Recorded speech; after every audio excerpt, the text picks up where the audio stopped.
Hello दोस्तों, आपका स्वागत है हमारे चैनल चैंपियन जैद पर। मैं हूं आपका दोस्त मोहम्मद जैद। और दोस्तों, आज हम लोग पढ़ने वाले हैं मेरे हिसाब से 12th की हिंदी की टेक्स्ट बुक का सबसे बढ़िया गद्य। ठीक है, तो बेसिकली मतलब मुझे तो सबसे बढ़िया आदर्श बदला चैप्टर ही लगा था। और इस चैप्टर मतलब ये चैप्टर मेरे जहन में थोड़ा सा उतर गया था। ठीक है, आइए देखते हैं क्या है। फिक्स है। ठीक है, अब लेखक के बारे में भी कुछ कुछ आ सकता है, बट ठीक है पढ़ते हैं। सुदर्शन जी का जन्म 29 मई 1895 को, ठीक है, इनका जन्म कब हुआ था? 29 मई 1895 को सियालकोट में हुआ। आपका वास्तविक नाम बद्रीनाथ है, इनका असली नाम क्या था? बद्रीनाथ। आपने प्रेमचंद की लेखन परंपरा को आगे बढ़ाया है। ठीक है, प्रेमचंद की जो लेखन की जो परंपरा थी, ठीक है, मतलब उनकी जो स्टाइल ऑफ राइटिंग थी उसको इन्होंने आगे बढ़ाया है। साहित्य को लेकर आपका दृष्टिकोण सुधारवादी रहा। ठीक है, मतलब इनका जो नज़रिया था साहित्य को लेकर वो काफ़ी सुधारवादी रहा, सुधारने की ओर। ठीक है, आपकी रचनाएं आदर्शोन्मुख यथार्थवाद, ठीक है, को रेखांकित करती हैं। साहित्य सृजन के अतिरिक्त आपके हिंदी फिल्मों की पटकथाएं और गीत भी लिखें। हार की जीत आपकी प्रथम कहानी है और हिंदी साहित्य में विशिष्ट स्थान रखती है। आपकी कहानियों की भाषा सरल, पात्रानुकूल तथा प्रभावोत्पादक होती है। ठीक है, प्रभावोत्पादक है। आपकी कहानियाँ घटना प्रधान है। रचनाओं में प्रयुक्त मुहावरे आपकी साहित्यिक भाषा को जीवंतता और कथ्य को प्रखरता प्रदान करते हैं। आपका निधन 9 मार्च 1967 में हुआ। ठीक है, तो ये लेखक के बारे में थोड़ा सा हो गया कि उनकी स्टाइल ऑफ राइटिंग क्या है, किस तरीके से वो लेखन करते हैं। प्रमुख कृतियाँ इनकी देख लेते हैं। पहली थी पुष्पलता, सुदर्शन सुधा, तीर्थयात्रा, पनघट, सिकंदर, भाग्यचक्र, भागवती, ठीक है, ऑनररी, अच्छा ठीक है, ये ऑनररी होगा, ठीक है, मजिस्ट्रेट आदि। तो इसमें से आपको कोई दो याद कर लेने, जैसे सिकंदर याद कर लो और पुष्पलता याद कर लो, सिंपल है। सुदर्शन सुधा भी याद कर सकते हो, तीर्थ यात्रा भी। ठीक है, बाकी ये जो ब्रैकेट में उपन्यास करके लिखा हुआ है, कहानी संग्रह लिखा हुआ है, ये आपको लिखने की एग्जाम में जरूरत नहीं होगी। वहाँ पे प्रमुख कृतियाँ पूछेगा तो वहाँ पे कोई भी लिख सकते हो। ठीक है, अब विधा का परिचय ले सकते हैं। इनकी कहानियाँ बड़ी सिंपल होती हैं, तो आप अगर खुद से भी रीड करोगे तो भी चैप्टर समझ में आ जाएगा, बट ठीक है मैं रीड कर दे रहा हूँ। कहानी भारतीय साहित्य की प्राचीन विधा है। ठीक है, कहानी है इस लेखन की जो विधा है वो कहानी, मतलब बेसिकली एक कहानी लिखी गई है। ये कहानी जीवन का मार्गदर्शन करती है, सही बात है। जीवन के प्रसंगों को उद्घाटित करती है, सही बात है। मन को बहलाती है। अतः कहानी विधा का विभिन्न उद्देश्य के अनुसार वर्गीकरण किया जाता है। मतलब कहानी आगे चल के भी डिवाइड होती है अपने उद्देश्य के हिसाब से, क्या कहना चाहती है उसी हिसाब से।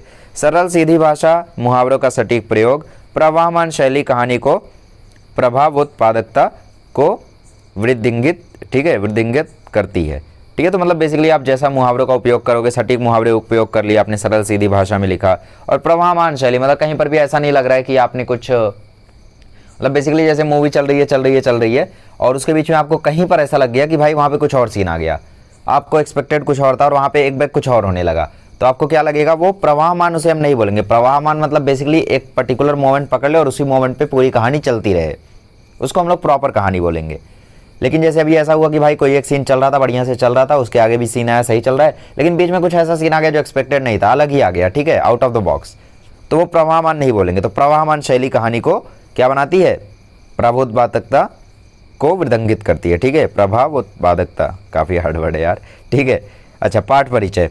प्रस्तुत पाठ में पाठ में क्या दिया हुआ है देखो। प्रस्तुत पाठ में लेखक ने बदला शब्द को अलग ढंग से व्याख्यायित किया है, ठीक है, करने का प्रयास किया उन्होंने। यदि वह बदला किसी के मन में उत्पन्न हिंसा को समाप्त कर उसे जीवन का सम्मान करने की सीख देता है तो वह आदर्श बदला कहलाता है। मतलब उन्होंने यहाँ पे बदला शब्द को थोड़ा यहाँ पे समझाने की कोशिश की है और इसके बारे में थोड़ा सा चैप्टर में लिखा हुआ है। बचपन में बैजू अपने पिता को भजन गाने के कारण तानसेन की क्रूरता का शिकार होता हुआ देखता है, परंतु वही बैजू तानसेन को संगीत प्रतियोगिता में पराजित कर उसे जीवन दान देता है और संगीत का सच्चा साधक सिद्ध होता है। कलाकार को अपनी कला पर अहंकार नहीं करना चाहिए, कला का सम्मान करना कलाकार का परम कर्तव्य होता है। मतलब बेसिकली कलाकार को अपनी कला पे अहंकार नहीं करना चाहिए, घमंड नहीं करना चाहिए, उसे उसका सम्मान करना चाहिए कि उसके पास है वो कला। ठीक है, तो यहाँ पे बेसिकली कहानी तो शॉर्टकट में दे दी गई कि भाई तानसेन की कुछ क्रूरता हुई और फिर एंड में बैजू ने अपना बदला लिया। तो यहाँ पे 3 कैरेक्टर्स हैं, एक बैजू बावरा, एक तानसेन, एक बैजू बावरा के पिताजी। ठीक है, अब बाकी और भी चीज़ें हैं कहानियाँ में, लेकिन मेन कैरेक्टर्स यही हैं। तो देखते हैं क्या होता है। प्रभात का समय था, आसमान में बरसती हुई प्रकाश की किरणें संसार पर नवीन जीवन की वर्षा कर रही थी। ठीक है, मतलब सुबह का समय था, आसमान में बरसात हो रही थी और प्रकाश की किरणें जो थी वो संसार में एक नए जीवन की वर्षा कर रही थी। 12 घंटों से लगातार संग्राम के बाद प्रकाश ने अंधेरे पर विजय पाई थी।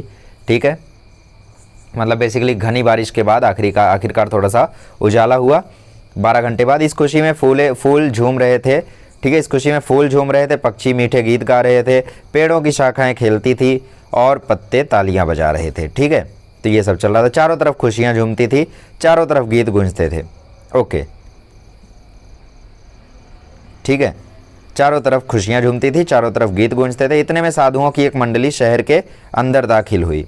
उनका ख्याल था मन बड़ा चंचल है, अगर इसे काम ना हो तो इधर उधर भटकने लगता है और अपना स्वामी को विनाश की खाई में गिराकर नष्ट कर डालता है। इसे भक्ति की जंजीरों में जकड़ देना चाहिए, साधु गाते थे।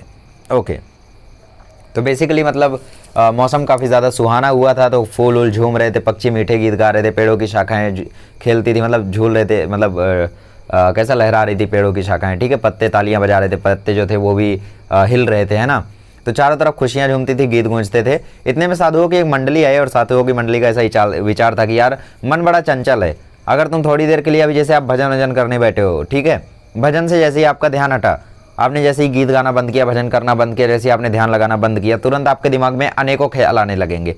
ठीक है, और ये सारे ख्याल एक बैग आने लगते हैं और बहुत ही अजीब तरीके से आते हैं, मतलब बहुत ही तेज़ी से आते हैं ये सारे ख्याल। नॉर्मली ऐसा नहीं होगा, लेकिन अगर आप कहीं ध्यान लगा रहे हो, कुछ कर रहे हो और उसके बाद अगर आपको सोचना शुरू करोगे ना, तो बहुत तेज ख्याल आते हैं, अनेकों ख्याल आ जाएंगे। पढ़ाई नहीं हुई है, ये नहीं हुआ है, वो नहीं हुआ है, दोस्त से बात नहीं हुई, ये वो बहुत सारी, है ना।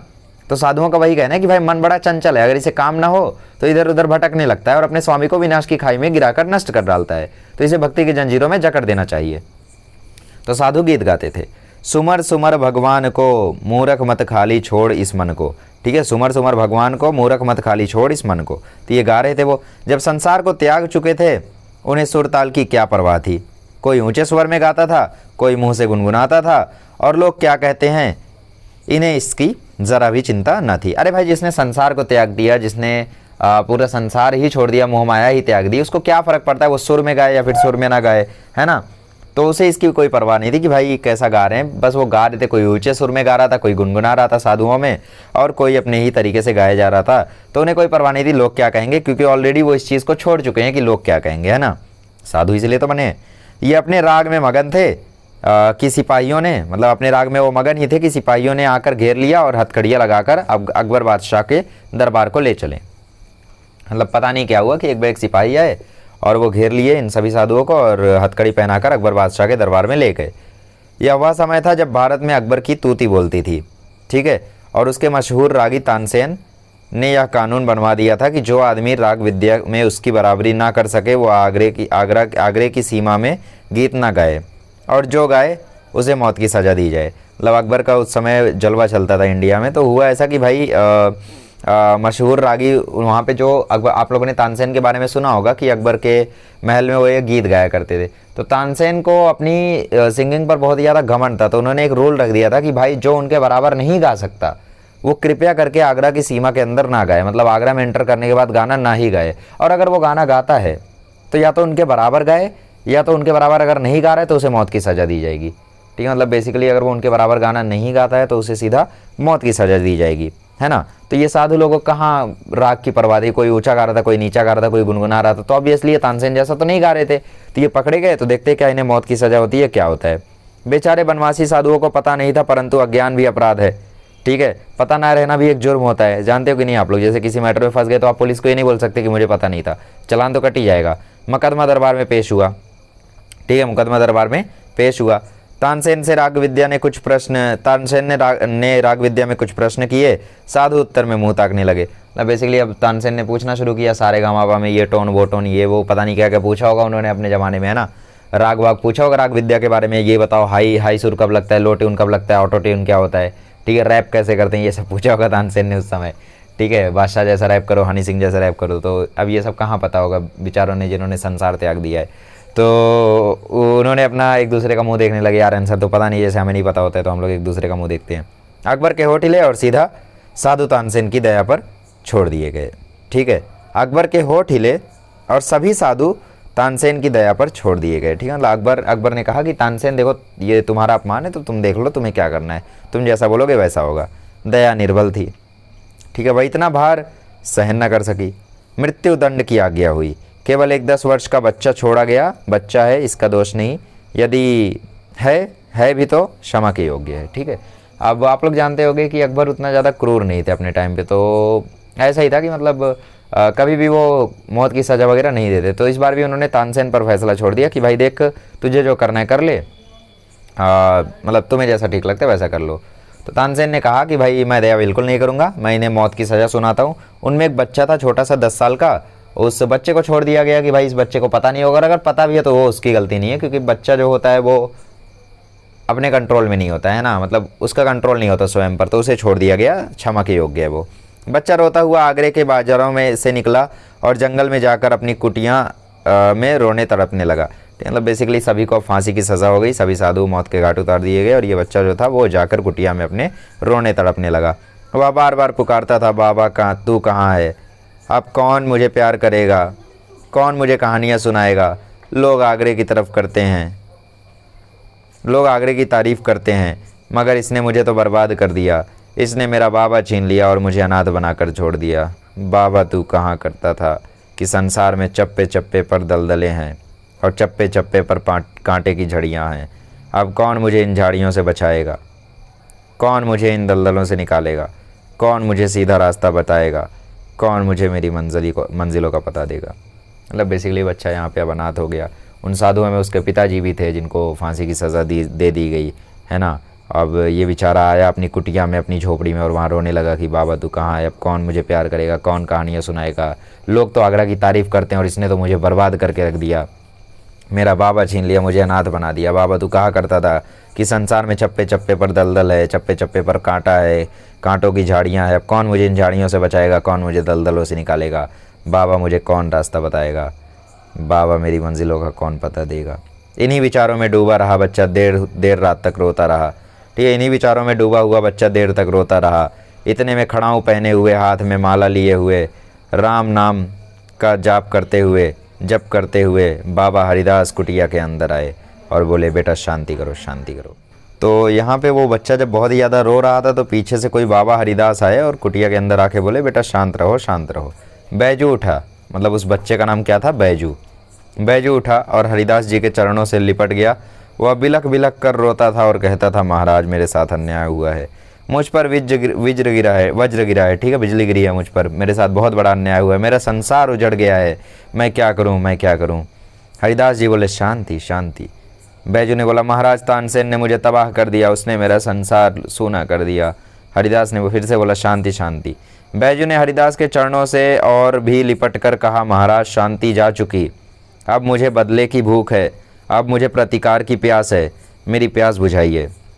हरिदास जी ने फिर से कहा कि बेटा शांत रहो। बैजू ने करुणा और क्रोध की आंखों से बाबा जी की तरफ देखा। उन आंखों में आंसू थे और आहें थी और आग थी। मतलब बेसिकली अब बैजू थोड़ा सा गुस्सा हुआ कि भाई कब से शांति रहने बोले, मैं कैसे शांति रखूं, मेरा संसार उजड़ चुका है। जो काम ज़बान नहीं कर सकती उसे आंखें कर देती हैं, और जो काम आंखें भी नहीं कर सकती उसे आंखों के आंसू कर देते हैं। बैजू ने ये दो आखिरी हथियार चलाए और सिर झुकाकर खड़ा हो गया। ठीक है, मतलब बेसिकली कभी कभी ऐसा होता है हम बिना कुछ बोले आंखों से बहुत कुछ बोल जाते हैं, और आंखों से नहीं बोल पाते तो हमारे आंसू बहुत कुछ बोल जाते हैं, है ना। ओके, तो ये बैजू ने अपना आखिरी हथियार चलाया और सर झुकाकर खड़ा हो गया। हरिदास के धीरज की दीवार आंसुओं के बौछार न सह सकी और कांप कर गिर गई। ठीक है, मतलब हरिदास जी क्या मतलब उनकी जो धीरज था वो कहाँ तक रख पाते, तो बेसिकली सह नहीं सके ज़्यादा और कांप कर गिर गए। ठीक है, उनकी जो दीवार थी, मतलब बेसिकली वो जो धैर्य रख रहे थे कब से। उन्होंने बैजू को उठाकर गले से लगाया और कहा मैं तुझे वह हथियार दूंगा जिससे तू अपनी पिता की मौत का बदला ले सकेगा। अब देखो, बदला लेने के लिए यहाँ पे हरिदास जी उसे एक हथियार देंगे। वो कौन सा हथियार होगा देखते हैं। बैजू हैरान हुआ, बैजू खुश हुआ, बैजू उछल पड़ा। उसने कहा बाबा मुझे आपने खरीद लिया, आपने मुझे बचा लिया, अब मैं आपका सेवक हूँ। बैजू ने कहा कि मुझे आपने खरीद लिया, मुझे आपने बचा लिया, अब मैं आपका सेवक हूँ। देखते हैं आगे क्या होता। हरिदास जी बोले मगर तुझे 12 बरस की तपस्या करनी होगी, कठोर तपस्या, भयंकर तपस्या। हरिदास जी बोले कि तुझे 12 साल की अब यहाँ पे हरिदास जी ने कहा कि तुझे भयंकर तपस्या करनी पड़ेगी। तो बैजू ने कहा महाराज आप 12 बरस कहते हैं, मैं 12 जीवन देने को तैयार हूँ। मैं तपस्या करूँगा, मैं दुख झेलूंगा, मैं मुसीबतों का सामना करूँगा, मैं मुसीबतें उठाऊँगा, मैं अपने जीवन का एक एक क्षण आपको भेंट कर दूंगा। मगर क्या इसके बाद मुझे वह हथियार मिल जाएगा जिससे मैं अपने बाप की मौत का बदला ले सकूं? एक्चुअली यहाँ पे पिता यूज़ करना चाहिए था, ठीक है, मैं कौन होता हूँ समझाने वाला। तो यहाँ पे देखो, यहाँ पे लिखा हुआ है कि बैजू जो है वो इतना ज़्यादा क्रोधित है, इतना ज़्यादा दृढ़ है कि वो बोलते हैं मैं अपने 12 जीवन देने के लिए तैयार हूँ, एक एक क्षण देने को तैयार हूँ, बस आप मुझे वो हथियार दे दो जिससे मैं अपने पिता की मौत का बदला ले सकूँ। हरिदास जी कहते हैं हाँ मिल जाएगा हथियार, टेंशन मत लो। बैजू ने कहा तो मैं आज से आपका दास हूँ, आप आज्ञा दें, मैं आपकी हर आज्ञा का सिर और सिर के साथ दिल झुकाकर पालन करूँगा। ठीक है भाई। ऊपर की घटना को 12 बरस बीत गए, जगत में बहुत से परिवर्तन हो गए, कई बस्तियाँ उजड़ गई, कई वन बस गए, बूढ़े मर गए, जो जवान थे उनके बाल सफ़ेद हो गए।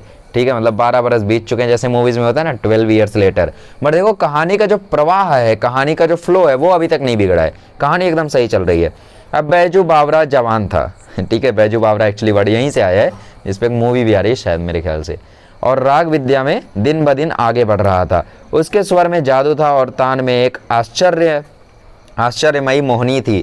ठीक है, गाता था तो पत्थर तक पिघल जाते थे और पशु पंछी तक मुग्ध हो जाते थे। लोग सुनते थे और झूमते थे तथा वाह वाह करते थे। हवा रुक जाती थी, एक समा बंध जाता था। ठीक है, बैजू बावरा जो था वो जवान हो चुका था, राग विद्या में बहुत ज़्यादा आगे बढ़ चुका था।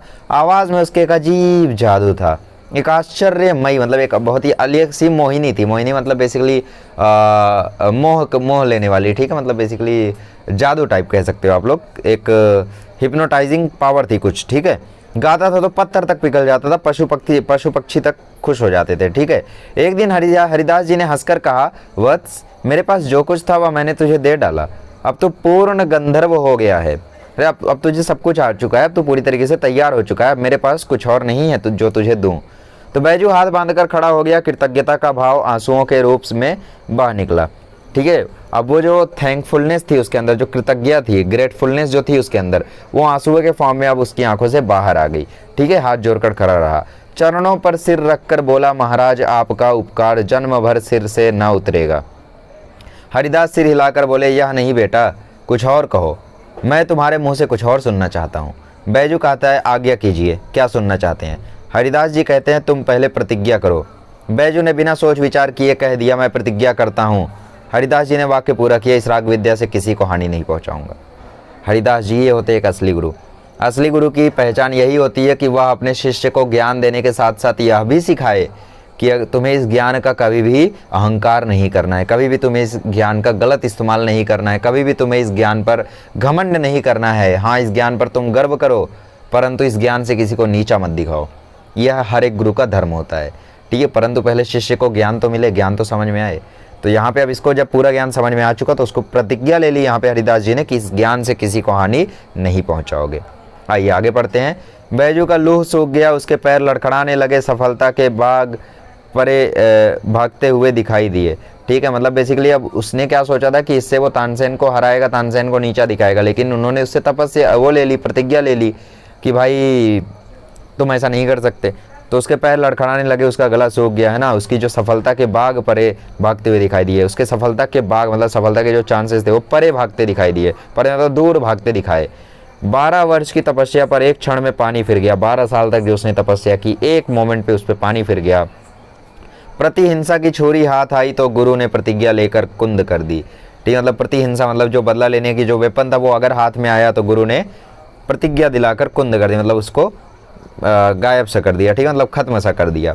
बैजू ने होठ काटे, दांत पीसे और रक्त का घूंट पी कर रह गया। मतलब बैजू को गुस्सा तो बहुत आया, लेकिन वो उस गुस्से को पी गया क्योंकि वह विद्या उसे उन्हीं से मिली थी। मगर गुरु के सामने उसका मुंह से एक शब्द भी ना निकला। गुरु के सामने उसके मुंह से एक भी शब्द नहीं निकला। गुरु गुरु था, शिष्य शिष्य था।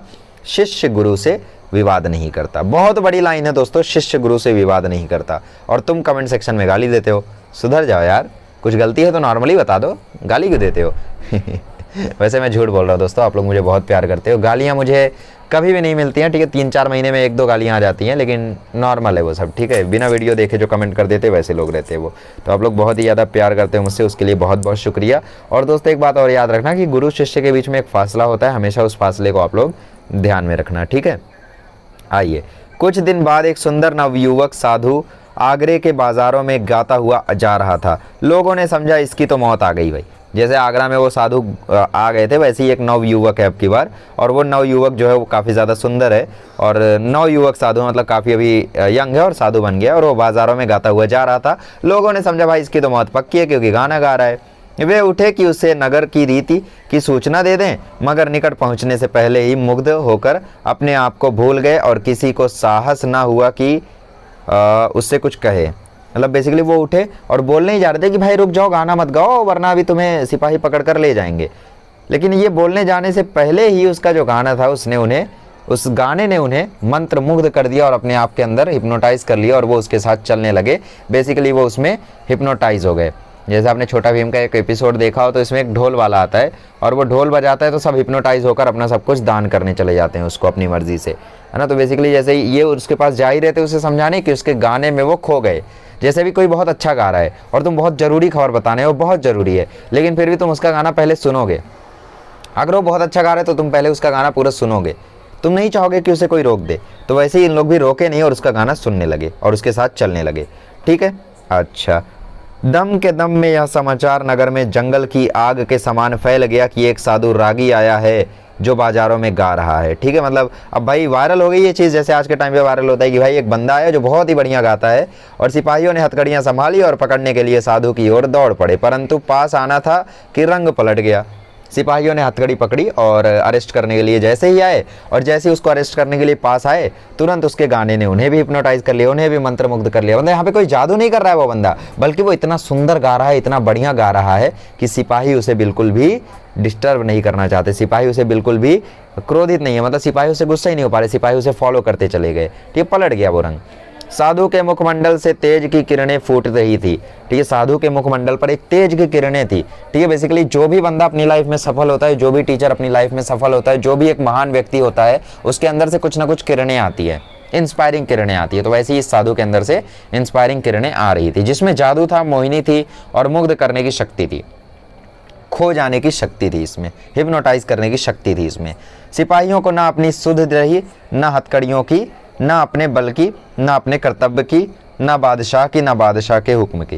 ना बादशाह ने कहा था अरेस्ट कर लो उसे, तो सिपाहियों को सबकी परवाह ही नहीं रही, ठीक है। वो खो गए एकदम उसमें। वे आश्चर्य से उसके मुख की ओर देखने लगे। मतलब सिपाही जो थे वो आश्चर्य से उसके मुख की ओर देखने लगे, जहाँ सरस्वती का वास था और जहाँ से संगीत की मधुर ध्वनि की धारा बह रही थी। साधु मस्त था, सुनने वाले मस्त थे, जमीन आसमान मस्त थे। गाते गाते साधु धीरे धीरे चलता जाता था और श्रोताओं को समूह भी धीरे धीरे चलता जाता था। श्रोता मतलब बेसिकली सुनने वाले। तो जो सुनने वाले लोग थे वो साधु के साथ चलते जा रहे थे। जैसे साधु आगे बढ़ रहा था वैसे उसका जो समूह था वो भी बढ़ता जा रहा था। मतलब जैसे मैं 2 लोगों के साथ गाते हुए आ रहा हूँ, 2 लोगों ने मुझे देखा, उनको मेरा गाना पसंद है, वो भी मेरे साथ चलने लगे। मैं थोड़ा और आगे गया, 2 लोग और जुड़ गए, थोड़ा और आगे गया, 2 लोग और जुड़ गए। विजुअलाइज कर पा रहे हो ना कैसा हो रहा होगा? एक बंदा आगे चल रहा है, उसके पीछे सेना बढ़ती जा रही है, बढ़ती जा रही है, बढ़ती जा रही है। समझ? ऐसा कई मूवी में होता है ना ऐसा कि भाई प्रोटेस्ट करने जाते हैं। हाँ, फिर भी दिल है हिंदुस्तानी में हुआ था शायद ऐसा कि भाई जब वो बंदा आगे बढ़ता है तो पूरी जो जनता है वो एक एक होकर जुड़ती जाती है ना, वैसा था। तो सब कुछ मस्त था, ज़मीन आसमान मस्त थे, धीरे धीरे समूह चलता जाता था। ऐसा मालूम होता था जैसे एक समुद्र है जिसे नवयुवक साधु आवाज़ों की जंजीरों से खींच रहा और संकेत के साथ अपने साथ साथ आने की प्रेरणा कर रहा है। ठीक है, मतलब ऐसा लग रहा था कि भाई एक समुद्र है जो एक छोटे से साधु के पीछे चल रहा है और वो साधु उस समुद्र को हिप्नोटाइज करके जहाँ चाह रहा है उस तरफ लेकर जा रहा है अपने साथ साथ। मुग्ध जन समुदाय चलता गया, पता नहीं किधर को, पता नहीं कितने दूर। एकाएक गाना बंद हो गया, जादू का प्रवाह टूटा तो लोगों ने देखा कि वे तानसेन के महल के सामने खड़े हैं। उन्होंने दुख और पश्चाताप के हाथ मले और सोचा यह हम कहाँ आ गए। मतलब बेसिकली जन समुदाय मतलब जो ग्रुप था लोगों का वो चलता गया, कितना दूर कहाँ वो सब नहीं पता, लेकिन चलता गया। अब एकाएक गाना बंद हो गया। और जैसे ही गाना गाना बंद हुआ तो ऑब्वियसली जादू का प्रभाव टूट गया। और जब जादू का प्रभाव टूटा तो उन्होंने देखा कि भाई वो तानसेन के महल के आगे खड़े हैं। अब उन्हें तो दुख भी हो रहा था कि भाई ये कहाँ गए, पश्चाताप भी हो रहा था कि भाई हमने अरेस्ट नहीं किया और उसको यहाँ तक लेकर आ गए, हम खुद उसके साथ साथ यहाँ तक आ गए, अब तो हमारी मौत निश्चित है। उन्होंने दुख और पश्चाताप के साथ हाथ मले और सोचा ये हम कहाँ आ गए। साधु अज्ञान में ही मौत के द्वार पर आ पहुंचा था। ठीक है, अब जो साधु था वो अज्ञान मतलब अननोविंगली, अभी जानता नहीं था वो कि तानसेन कैसा है, और वो यहाँ तक अब आ चुका था। भोली भाली चिड़िया अपने आप अजगर के मुंह में आ गई, आ फंसी थी और अजगर के दिल में जरा भी दया ना थी। जानते हो आप लोग तानसेन कैसा था, कितना क्रूर था, उसने बैजू के पिताजी के साथ क्या किया था। अब ये जो बंदा है ये भी यहाँ तक आ चुका है ऐसे ही अननोविंगली, है ना। तो वो अजगर है और ये बिल्कुल चिड़िया की तरह जो उसके मुंह में आकर बैठ गए हैं। अब देखो क्या करता है, अजगर के मन में तो दिल है नहीं। तानसेन बाहर निकला, वहाँ लोगों को देखकर वह हैरान हुआ और फिर सब कुछ समझकर नवयुवक से बोला, तो शायद आपके सिर पर मौत सवार है। तो भाई उसने जब लोगों को देखा हैरान हो गया कि भाई कितने लोग क्या कर रहे। और उसने फिर नवयुवक साधु को देखा और फिर बोला शायद तुम्हारे सर पे मौत सवार है। नवयुवक साधु मुस्कुराया और बोलता है जी हाँ, मैं आपके साथ ज्ञान विद्या पर चर्चा करना चाहता हूँ। नवयुवक साधु मुस्कुराया और बोलता है हाँ मेरे सर पर मौत सवार है, आजा 1v1 कर ले। अब मतलब उसने बोला कि मैं आपके साथ ज्ञान विद्या पर चर्चा करना चाहता हूँ। ठीक है, तानसेन ने बेपरवाही से उत्तर दिया, अच्छा मगर आप नियम जानते हैं ना, नियम कड़ा है और मेरे दिल में दया नहीं है। मेरी आंखें दूसरों की मौत को देखने के लिए हमेशा तैयार रहती हैं।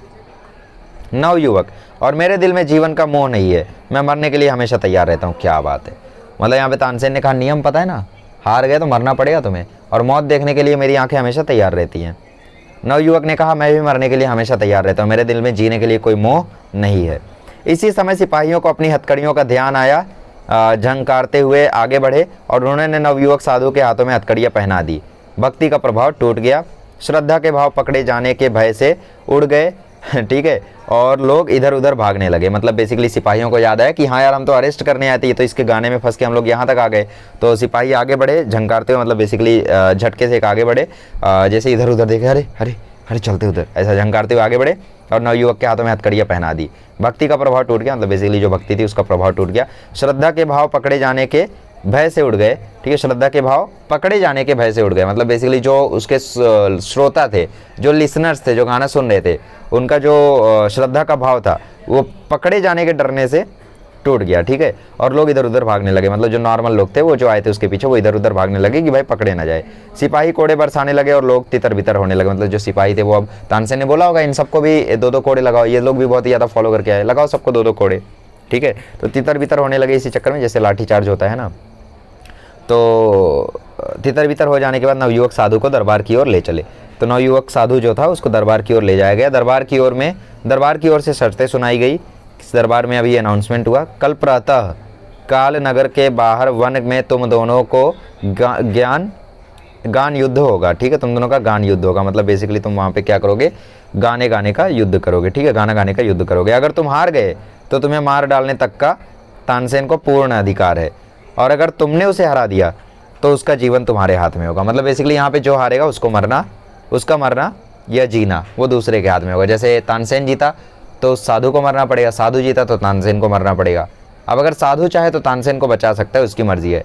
तानसेन चाहे तो साधु को बचा सकता है, तानसेन की मर्जी है। बट हम जानते हैं तानसेन कैसा है। एक और पार्ट खत्म हुआ। सूरज भगवान की पहली किरण इसने आगरे के लोगों को आगरे से बाहर जाते देखा। साधु का प्रार्थना पर सर्वसाधारण को भी उसके जीवन और मृत्यु का तमाशा देखने की आज्ञा दे दी गई थी। ठीक है, अब देखो यहाँ पे हुआ क्या कि सूरज जब आया, ठीक है, सुबह सुबह जब हुई तो लोगों को आगरा से बाहर जाते हुए देखा गया। साधु की प्रार्थना पर सर्वसाधारण, मतलब बेसिकली जो सबसे नॉर्मल लोग थे उनको भी दरबार में पेश होकर एक दूसरे की मृत्यु का तमाशा देखने की आज्ञा दे दी गई थी। मतलब बहुत सारे लोग जमा हो गए थे। साधु की विद्वत्ता की धाक दूर दूर तक फैल गई थी। ठीक है, साधु जो था उसने एक अपना अलग हाइप बना लिया था कि हाँ यार अब तो मैं ही यहाँ पे राजा आदमी हूँ, यहाँ मेरे आगे कोई नहीं टिक सकता। ठीक है, जो कभी अकबर की सवारी देखने को भी घर से बाहर आना पसंद नहीं करते थे, आज वे भी नई पगड़ियाँ बांधकर निकल रहे थे। ठीक है, मतलब बेसिकली जो राजा की सवारी देखने के लिए नहीं आते थे वो लोग आज इन दोनों का कंपटीशन देखने के लिए नई पगड़ियाँ बांध कर आए हैं। ऐसा जान पड़ता था कि आज नगर से बाहर वन में नया नगर बस जाने को है। वहाँ जहाँ कनाते लगी थी, ठीक है, मतलब बहुत लंबी लंबी लाइनें लगी थी, चांदनियाँ तनी थी। ठीक है, जहाँ कुर्सियों की कतारें सजी थी, इधर जनता बढ़ रही थी और उद्विग्नता और अधीरता से गान युद्ध के समय की प्रतीक्षा कर रही थी। ठीक है, मतलब लोग जो थे वो काफ़ी ज़्यादा एक्साइटेड थे, बहुत ही ज़्यादा यहाँ पे भीड़ इकट्ठा हो रही थी। बालक को प्रातः काल मिठाई मिलने की आशा दिलाई जाए तो वह रात, ठीक है, तो वह रात, चलो ठीक है, तो चैप्टर शायद यहीं ख़त्म हो जाएगा। तो वह रात को कई बार उठ कर देखता है कि अभी सूरज निकला है या नहीं। ठीक है, उसके लिए समय रुक जाता है, उसके हाथ से धीरज छूट जाता है, वह व्याकुल हो जाता है। मतलब बेसिकली अगर एक छोटे बच्चे को यह बोल दिया जाए कि अगर तुम्हें कल सुबह यह गेम खेलने को दिया जाएगा या तुम्हें कल सुबह हम यह मिठाई खिलाएंगे, तो वो रात को बार बार उठेगा और देखेगा कि हाँ यार सुबह हुई या नहीं, सुबह हुई या नहीं, तो उसका मन व्याकुल हो जाता है, मतलब बहुत ज़्यादा बेचैन हो जाता है। जैसे मेरे साथ ऐसा होता था कि जैसे मैंने WCC2 गेम बहुत ज़्यादा मैं खेलता था पहले, क्लैश ऑफ क्लैन बहुत खेलता था, कोई अपडेट आया और मैंने अपडेट रात को किया। ठीक है, रात को 10 बजे अपडेट किया, मम्मी से डांट पड़ती थी तो 10:30-11 बजे सोना पड़ता था। तो मैं बहुत ज़्यादा एक्साइटेड रहता था और हमेशा मैं इतना एक्साइटेड रहता था कि कल संडे ऑब्वियसली या सैटरडे है तो स्कूल तो जाना नहीं है ना, तो सुबह 6 बजे या 6:30 बजे मैं उठ ही जाता था। क्यों? क्योंकि मेरा मन व्याकुल है कि हाँ यार कल सुबह खेलना है, कल सुबह खेलना है, कल सुबह खेलना है। तो वैसे ही लोग भी थे, लोग गेम के लिए एक्साइटेड थे कि भाई दोनों के बीच में कंपटीशन होने वाला है, तो लोग रात को ठीक से सोए नहीं थे। ओके गाइस, तो अभी कहानी में आगे क्या हुआ ये हम लोग जानेंगे नेक्स्ट लेक्चर में कि भाई क्या होता है आगे। ठीक है।